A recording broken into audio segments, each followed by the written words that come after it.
नाम जैब शेख है।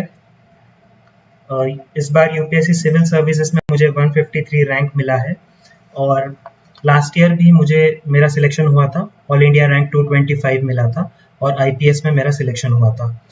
करंटली अभी मैं इंडियन पुलिस सर्विसेज में सर्व कर रहा हूँ और इस साल रैंक इम्प्रूव होकर 153 रैंक मुझे मिला है।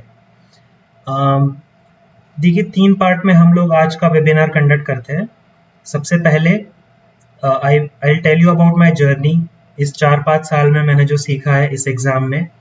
सेकेंडली मैं आपको ये बताऊंगा कि इस एग्ज़ाम को क्रैक करने के लिए क्या स्ट्रैटेजी होनी चाहिए, किस तरीके से आपको अपना मेंटल प्रिपरेशन करना होगा, किस तरीके से आपको अपना एटीट्यूड रखना होगा और कौन से वैल्यूज़ आपको इस एग्ज़ाम में हेल्प करेंगे इस एग्ज़ाम को क्रैक करने में।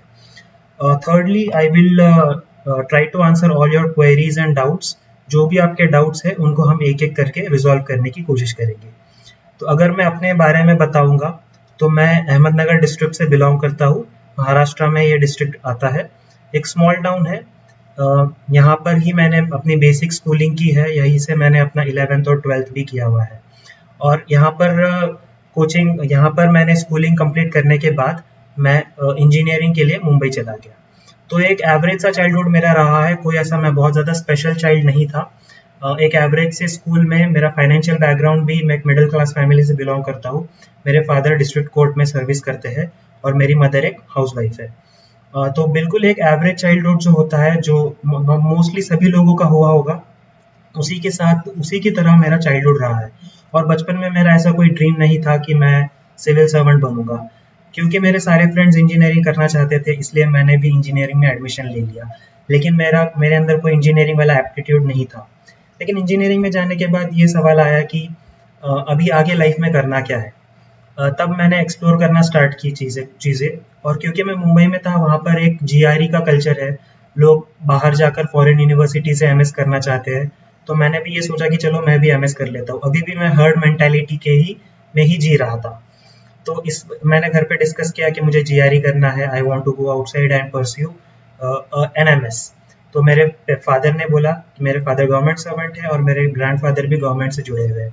मेरे फादर ने बोला कि हमारे जो 2 जनरेशन है वो गवर्नमेंट सर्वेंट रहे हैं और ये मेरी विश है कि तुम भी गवर्नमेंट सर्विस करो।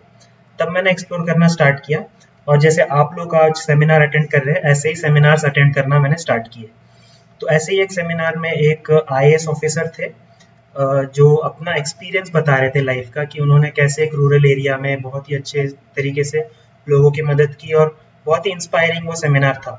तो इसके बेसिस पे मैंने ये डिसाइड किया कि मुझे भी सिविल सर्विसेज में का प्रिपरेशन करना है। तो फिर मैंने सिविल सर्विसेज की प्रिपरेशन स्टार्ट की। 2014 में मेरा ग्रेजुएशन कंप्लीट हुआ। 2015 में मैंने अपना फर्स्ट अटेम्प्ट दिया, जिसमें मैं फेल हो गया। प्रीलिम्स मैंने पास कर ली थी, लेकिन मेंस में फेल हो गया क्योंकि मुझे ज़्यादा आइडिया नहीं था, मैं बस ऐसे ही प्रिपरेशन कर रहा था। सेकेंड अटेम्प्ट 2016 में मैं फिर से फेल हो गया। थर्ड अटेम्प्ट 2017 में मैंने बहुत मेहनत की, मैंने सब कुछ किया, मैंने सारे टॉपर्स के वीडियोस देखे और बहुत कुछ किया, मैंने बहुत सारी चीज़ें की, लेकिन फिर से मैं मेंस में फेल हो गया। इसके बाद मैंने सोचा कि ये एग्ज़ाम जो है अपने बस का नहीं है और मैं इस एग्ज़ाम की प्रिपरेशन मैंने छोड़ दी और मैं एग्ज़ाम का प्रिपरेशन छोड़कर मैं कुछ और करने लगा। लेकिन फिर कहीं ना कहीं एक मन में एक रह गया कि हमें सिविल सर्विसेज करना था और इस तरीके से हम एग्ज़ाम को छोड़कर नहीं जा सकते, इसलिए मैंने फिर से एग्ज़ाम की प्रिपरेशन स्टार्ट की और फोर्थ अटेम्प्ट में फाइनली मेरा 225 रैंक मुझे मिला और फिफ्थ अटेम्प्ट में फिर से मेरा सिलेक्शन हुआ है। तो टोटल 5 अटेम्प्ट्स मैंने दिए हैं, जिसमें से 3 बार मैं फेल हुआ हूँ और 2 बार मैं सक्सेसफुल रहा हूँ। तो मैंने इस एग्ज़ाम के दोनों एस्पेक्ट्स देखे हुए हैं। फेलियर के नज़रिए से भी मैंने इस एग्ज़ाम को देखा है और सक्सेसफुल कैंडिडेट के नज़रिए से भी इस एग्ज़ाम को मैंने देखा है।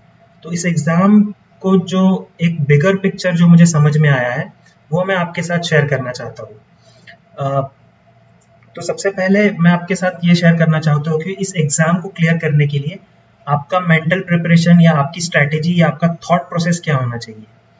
देखिए, सबसे पहली बात तो ये है, कोई भी कॉम्पिटिटिव एग्ज़ाम क्लियर करने के लिए आपको सबसे पहले अगर कोई चीज़ चाहिए तो वो है आपका डिज़ायर। आपके अंदर एक बर्निंग डिजायर होना चाहिए, एक अंदर आपके एक आग होनी चाहिए कि मुझे इस एग्जाम को क्लियर करना है एट एनी कॉस्ट। देखिए मेरा ऑप्शनल सब्जेक्ट फिलोसफी रहा है, तो फिलोसफी में मैंने आप एरिस्टोटल, प्लेटो, सोक्रेटस ये पढ़ते हैं। और एरिस्टोटल की हमको एक छोटी सी स्टोरी है, वो मैं आपके साथ शेयर करना चाहूँगा। कि एक यंग नौजवान एरिस्टोटल के पास जाते हैं और वो बोलते हैं कि मुझे सक्सेस चाहिए लाइफ में, मुझे सक्सीड होना है, तो सक्सेस के लिए आप मुझे सक्सेस मंत्र बता दीजिए। तो एरिस्टोटल उसको लेकर जाते हैं बीच पे, और बीच पे ले जाने के बाद उसको पानी में डुबा देते हैं। तो वो स्ट्रगल करता है सांस लेने के लिए। सांस लेने के लिए जब वो स्ट्रगल करता है तो वो बहुत ज्यादा स्ट्रगल करने के बाद वो बाहर निकलता है, और एरिस्टोटल को बोलता है इसका क्या मतलब है। तो एरिस्टोटल बोलते हैं कि जब तुम पानी के अंदर थे और जितने डिजायर के साथ तुमको ऑक्सीजन की जरूरत थी, अगर उतने डिजायर के साथ तुम्हें जो चाहिए, अगर वो आप हासिल करने के लिए उतना डिजायर आपके अंदर अगर आ जाए, तो आपको इस एग्जाम को क्लियर करने से कोई नहीं रोक सकता, आपको सक्सेसफुल होने से कोई नहीं रोक सकता। तो सबसे पहली चीज आपको इस एग्जाम में चाहिए वो है डिजायर।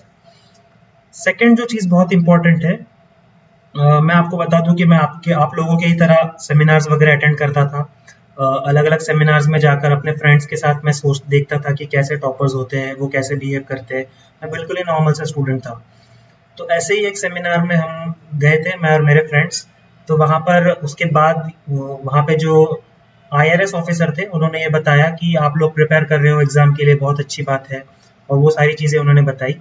लेकिन फिर उन्होंने ये बताया कि आपको इस एग्जाम को प्रिपेयर करते हुए आपके पास एक प्लान बी भी होना चाहिए। तो प्लान बी, ये दिमाग में वर्ड मेरे स्टिक कर गया। सेमिनार होने के बाद हम लोग बाहर आए और हम लोग डिस्कस करने लगे कि यार हम तो प्रिपरेशन कर रहे हैं, लेकिन अब हमने ये सोचा ही नहीं कि हमारा प्लान बी क्या होना चाहिए। तो मेरा एक फ्रेंड यही बोलने लगा कि यार ये तो मुझे समझ में नहीं आ रहा है कि प्लान बी होना चाहिए, हम तो सिर्फ इसी का प्रिपरेशन कर रहे हैं। तो हम लोग उसको समझाने लगे कि अरे भाई टेंशन मत लो, तुम्हारा सिलेक्शन हो जाएगा। तो वो बोलता है कि मुझे पता है मेरा सिलेक्शन हो जाएगा, मैं तुम लोगों के लिए प्लान बी की बात कर रहा हूँ। तो इससे मुझे ये समझ में आया कि उस बंदे के अंदर कॉन्फिडेंस कितना ज्यादा था। और सेकंड चीज जो मैंने सीखी उस इंसिडेंस के बाद, कि आपको इस एग्जाम को क्लियर करने के लिए कॉन्फिडेंस बहुत ज्यादा होना चाहिए कि मेरा तो हो ही जाएगा, मुझे तो मेरे अंदर बिलीफ है कि मैं इस एग्जाम को क्लियर कर सकता हूँ। तो first thing is desire, second thing is confidence, third thing is hard work.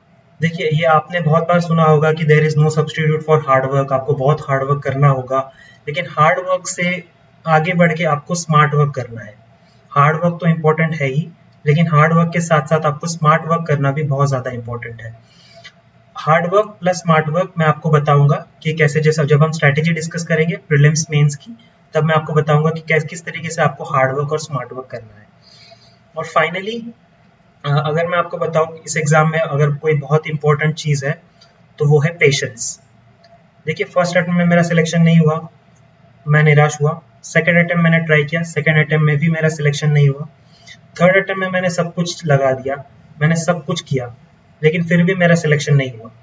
तब थर्ड अटेम्प्ट में मैंने ये सोचा कि इस एग्जाम को मैं छोड़ देता हूँ, और मैं घर पर आया। घर पर मैंने डिस्कस किया कि मैं ये एग्जाम मुझसे क्लियर नहीं हो रहा है, मैं कुछ और करना चाहता हूँ।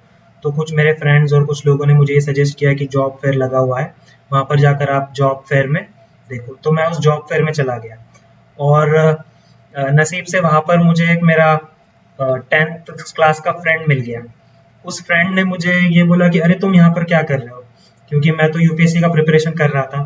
तब मुझे बहुत एम्बेरस्ड फील हुआ, और मैंने उसको ये बोला कि अरे नहीं नहीं, मैं तो अनएम्प्लॉयमेंट का सर्वे करने आया हूँ यहाँ पे। और इस तरीके से मैंने उस बात को टाल दिया। लेकिन उस एपिसोड के बाद फिर से मैंने अपना प्रिपरेशन स्टार्ट किया। तो इस एग्जाम में, इस स्टोरी के थ्रू मैं ये बोलना चाहता हूँ कि आपको इस एग्जाम में पेशेंस की बहुत ज्यादा जरूरत है।